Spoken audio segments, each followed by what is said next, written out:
Muito bem, o americano Glenn Greenwald, do Intercept, disse que não vai fugir do Brasil. Ele tem vazado conversas de autoridades brasileiras, roubadas dos celulares delas por hackers e estelionatários. A declaração de Glenn foi dada na noite de terça-feira durante um ato em apoio a ele realizado na Associação Brasileira de Imprensa, no Rio de Janeiro.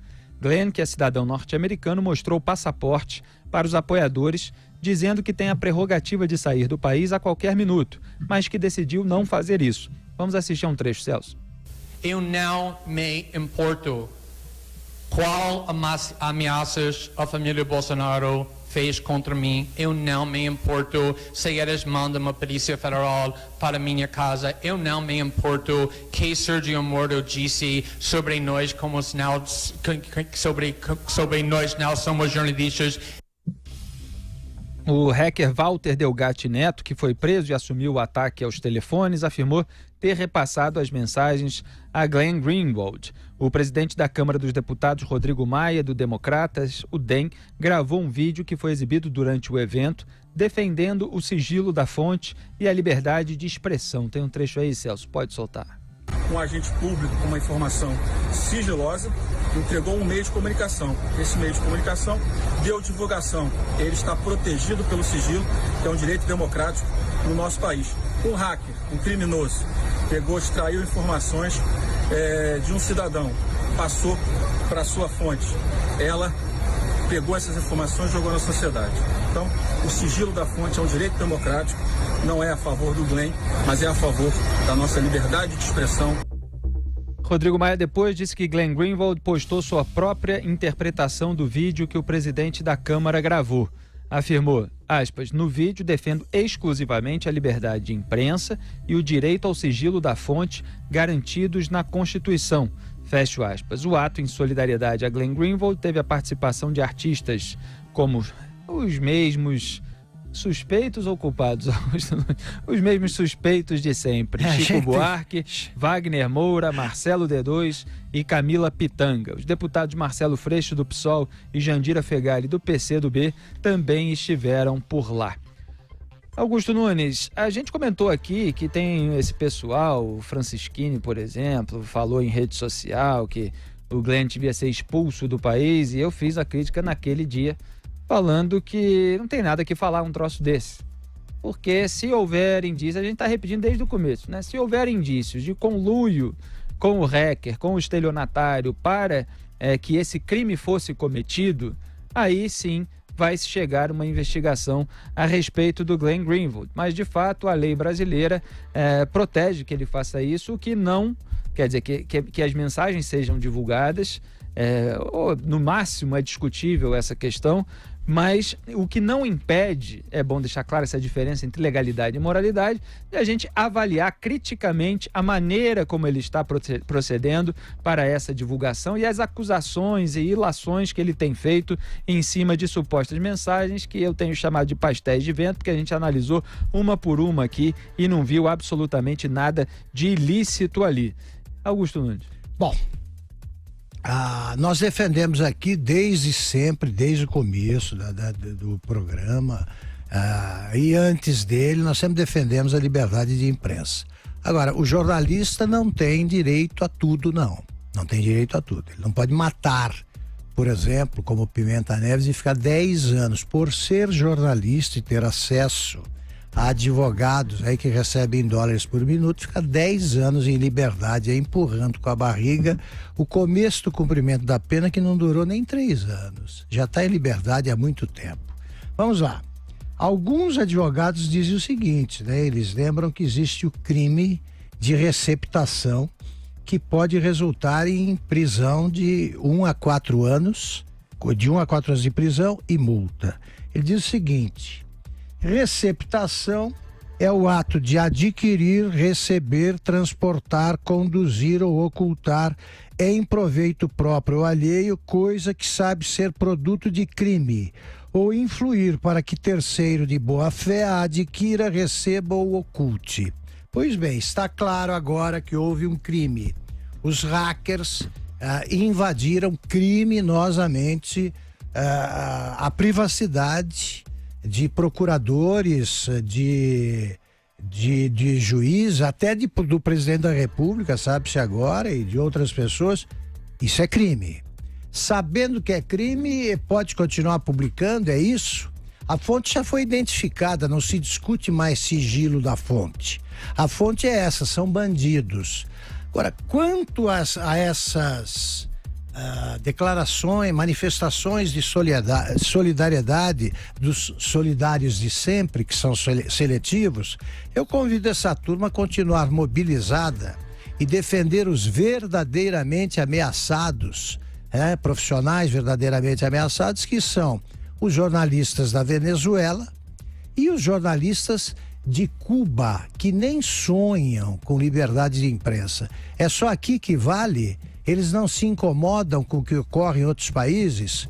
O Putin vem sendo saudado aí pela turma do Foro de São Paulo, pois ele mata jornalistas. Esse pode, porque esse é companheiro. Quer dizer, esses caras aqui eu realmente desqualifico, né? A solidariedade deles, que é seletiva, não interessa e não tem peso nenhum. Agora, é preciso começar a discutir, sim, o crime de receptação, porque continuam as séries, né? Os capítulos das séries que já não interessam a ninguém. Agora, Zé Maria Trindade, o Rodrigo Maia é sempre muito corporativista, né? Vamos falar aqui claramente, muito corporativista em relação aos parlamentares, porque ele se coloca ali como presidente da Câmara dos Deputados e tenta defender o máximo de interesse dos parlamentares, e a gente vê que tem muitos parlamentares investigados e muita revolta quando há publicação na imprensa de notícias relacionadas a investigações em andamento. Então os jornalistas apuram essas notícias, às vezes há notícias que são sigilosas dentro do processo, mas os jornalistas conseguem descobrir com alguma fonte interna. E ele, Zé Maria Trindade, tenta traçar ali um paralelo para considerar praticamente a mesma coisa, que um jornalista publique uma informação que foi passada por uma autoridade pública sobre um processo que, por exemplo, corre em sigilo, e que um jornalista publique uma informação que foi passada por um hacker que violou um aplicativo de celular. Essa comparação você considera justa? Pois é, antes mesmo do presidente Jair Bolsonaro falar em receptação, nós falamos aqui, quando se discutia ali a integridade das mensagens, eu dizia que era a mesma coisa de comprar uma carga de tênis roubado e discutir se os tênis eram originais ou se eram falsificados. O importante do debate era que a carga era roubada e não se os tênis seriam ou não originais, e isso seria um assunto que não se pode discutir. Olha, o presidente da Câmara, ele desenvolveu uma habilidade ali de falar o pensamento médio da Câmara. Os líderes dos partidos políticos estão totalmente atendidos pelo presidente da Câmara. Ele faz afago em todos os partidos e tal, e agora ele saiu ali na defesa do que pensam os líderes dos partidos políticos. É esse o pensamento medíocre e médio do Congresso Nacional. É de autoproteção e atacar tudo que seja Lava Jato ou que seja ali Sérgio Moro, Ministério Público, né? É esse o sentimento de parte importante, graças a Deus que não é total no Congresso Nacional, mas é isso que pensa. Agora, o jornalista Glenn Greenwald, esse que tem uma voz parecida o Henri Cristo, né? O Henri Cristo, ele está valorizando, ele está se valorizando.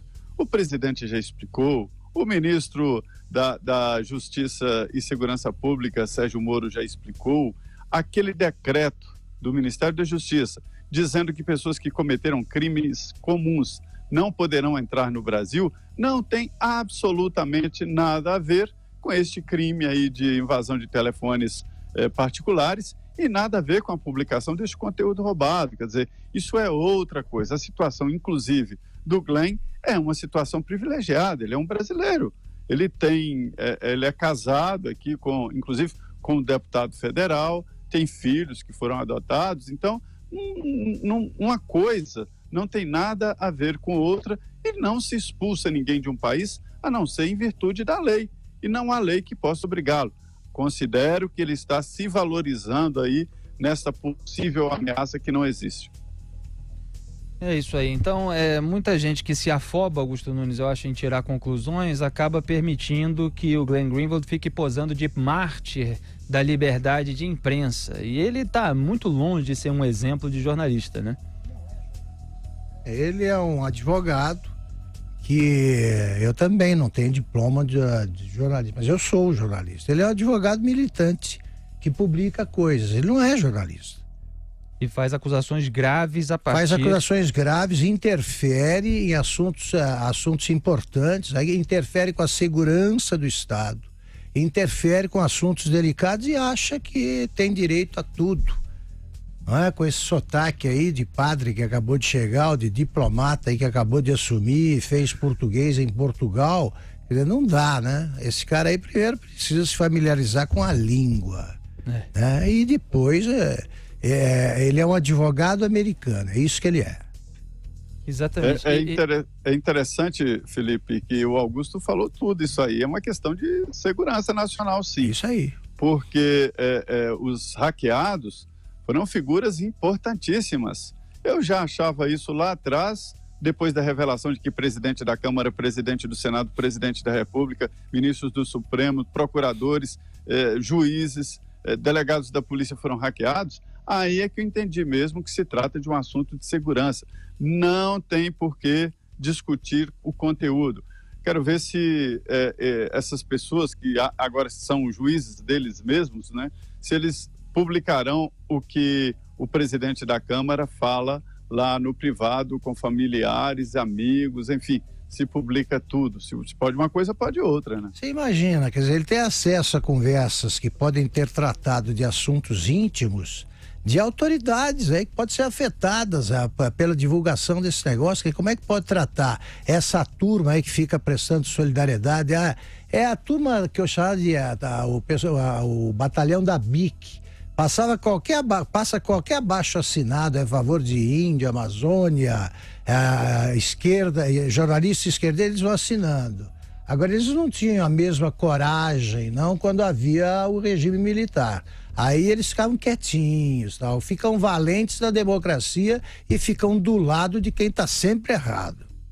E não fizeram nada contra o maior esquema de corrupção da história do país, né, Augusto Nunes? Então nada. É o pessoal que está revoltado com a prisão de um beneficiário do maior esquema de corrupção da história do país, tido, pelo menos pelo Deltan Dallagnol, procurador, como comandante máximo daquele esquema.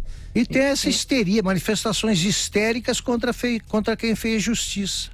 Exatamente, manifestações histéricas contra quem fez justiça. Quer dizer, fica complicado você reconhecer a existência do Petrolão, de um esquema de corrupção na Petrobras, mas não, o Lula não tem nada a ver com isso. O Lula não tem... Quer dizer, recebeu um triplex, recebeu o sítio de Atibaia, que foram dados como forma de propina por empreiteiras que eram beneficiadas com dinheiro público para a construção de obras relacionadas a essas estatais. E esse pessoal fica defendendo bandido, criminoso, preso, condenado em 3 instâncias. Diga. E aí vem o seguinte, tá? A ABI. Vamos lá. O brasileiro, como disse o Ivan Lessa, a cada 15 anos parece esquecer o que se passou nos 15 anos anteriores. A ABI foi uma criação, foi criada durante o governo Getúlio Vargas para servir para que os jornalistas se transformassem em pelegos do governo do Getúlio, tá? E serviram, inclusive, muito bem ao Getúlio durante o Estado Novo. A ABI foi presidida por um jornalista chamado Herbert Moses, que era um jornalista oficial, federal. Ele só era um tremendo chapa branca. A ABI, primeiro, precisa fazer o seu meia-culpa, nunca revisou a sua história. Parece que foi fundada ontem, sempre. Então não me representa, não, a ABI, nem um pouco. Nem um pouco. Eu quero que eles primeiro justifiquem esse passado nefando que a entidade tem e do qual nunca se arrependeu publicamente.